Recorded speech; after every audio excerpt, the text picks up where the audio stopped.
What's up, Paper Cup? As a lot of us have been stuck at home, many of us have been picking up new hobbies and activities, and for some of us, that's specialty coffee. If you're like me, your day has not started unless you've had good coffee. And one of the great ways to make specialty coffee nowadays is the AeroPress. Mine's got stickers all over it, but when you buy a normal AeroPress set, you're gonna be met with 5 different parts. This is the main body. You put in a little paper filter into the filter basket. You screw it on, and then you put your coffee in here, your water in here, and you just plunge.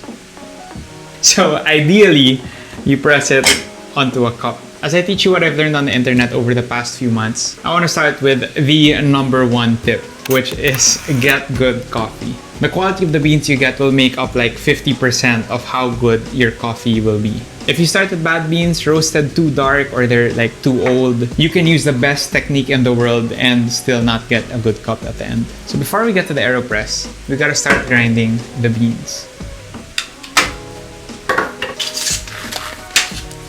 There's like a million recipes and ratios out there. You're going to find the one that fits you. In general, I've heard a ratio of 1 gram of coffee to 15 grams of water as the recommended starting point. If you want your coffee to be stronger than that or have more flavor, maybe you can make it 1 gram of coffee for every 14 or 13 grams of water. If you want a lighter body or a coffee that's easier on the taste buds, you can go with 116, 117. We're not doing anything too fancy here, just weighing out 15 grams of fresh beans, and then 15 times 15 is 225, so we're gonna be using 225 milliliters of water. Before we start grinding, I'm going to adjust my grind size here to one that I've already figured out before. So that's part of the fun of brewing your own coffee. You get to dial in the grind size you want. In general, a smaller, finer grind size will result in a more flavorful but possibly more over-extracted, more bitter coffee.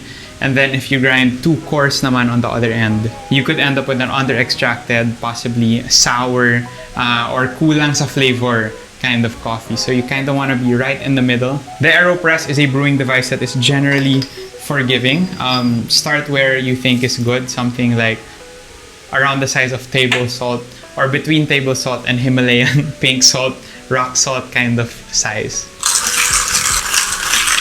I'm generally a fan of more fruity coffees. Not a lot of people like acidity in their coffee beans, but it's something that I guess I've grown accustomed to. It's kind of like a sourness, but it's not an unpleasant kind of.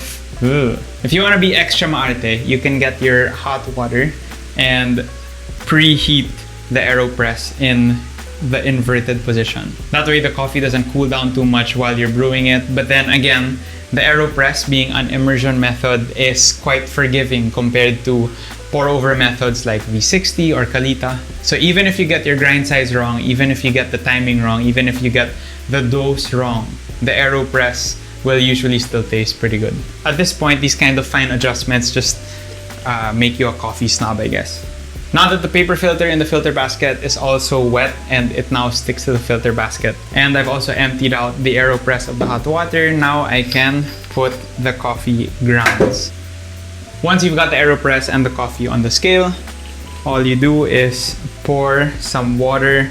One thing that I like to do is pour between 40 to 50 milliliters of water and just start mixing before you finish putting all of your water in the AeroPress. There's no set time for this step. The way I do it, I just like to, it's comparable to the bloom phase in a pour-over method, wherein if you have fresh coffee beans, you add a little bit of water first just to make sure all of the gases and carbon dioxide escapes or releases from the beans before you do the rest of the extraction, so that you really extract more flavors from the beans. So the other thing that's happening here also is that the coffee grounds are absorbing a bit of the water. It's pretty interesting, kind of similar to cooking rice, where even if you put more water than the rice level at the start, eventually the water will be absorbed by the rice and you won't see that it's super watery. Instead, it's gonna be a little more mushy than liquidy.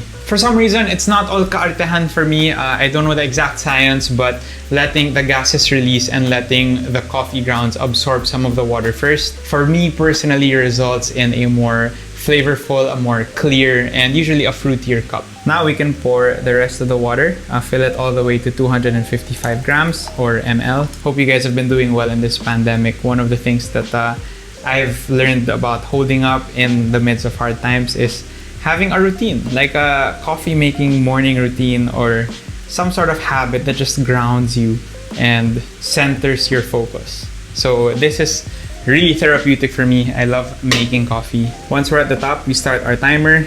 It's funny because I have a timer here also. I'm timing for 1 minute, not necessarily doing anything special during this 1 minute, just letting time fly. Depending on the temperature of your water, the water will be extracting flavor from the coffee beans or the grounds. And again, the other part of the science to it is the smaller your grounds are, the more surface area there will be for the water to extract flavor from. If your resulting cup is too bitter, then that means next cup you can grind a little coarser. And if your resulting cup is too sour, too light, too under extracted, then the next cup you can grind a little finer. Our minute is up. We put the filter on and we place the AeroPress on the cup. This takes practice, I guess. It's not too difficult, but you'll get the hang of it. Okay, didn't spill a single drop. Time to move the camera. Let's get that money shot. Here we go. If you want to be extra cool, you can do this, press the coffee onto milk and sugar and make a nice little latte. Don't press too hard. Press at just the right strength because sometimes if you press too hard, it starts splattering all over.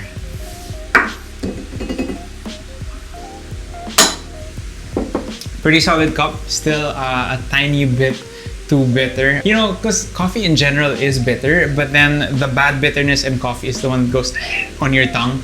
If you know what I mean, it's like on top of your tongue. You kind of want to go for a coffee that's like sweet and pleasant to drink and doesn't have that on your tongue. Yeah. Of course, don't let me dictate every step of how you make your coffee in the morning. If you want to use an AeroPress, great. If you want to use my method to the T, that's great. But then if you want to adjust it a little bit, that's super awesome as well. This is how I do it. If you're interested in the other ways on how I make my coffee in the morning, I use a French press sometimes. I have a mocha pot right here. If you want to see my updated V60 method, which is different from the one I made in this video right here, just let me know in the comments. Coffee is one of my new hobbies. I love it dearly, and I'm putting this video out there to share my passion with you. If you like chill content like this, please consider subscribing. Stay safe, stay grounded, and as always, have a great day. Sound is it, mate?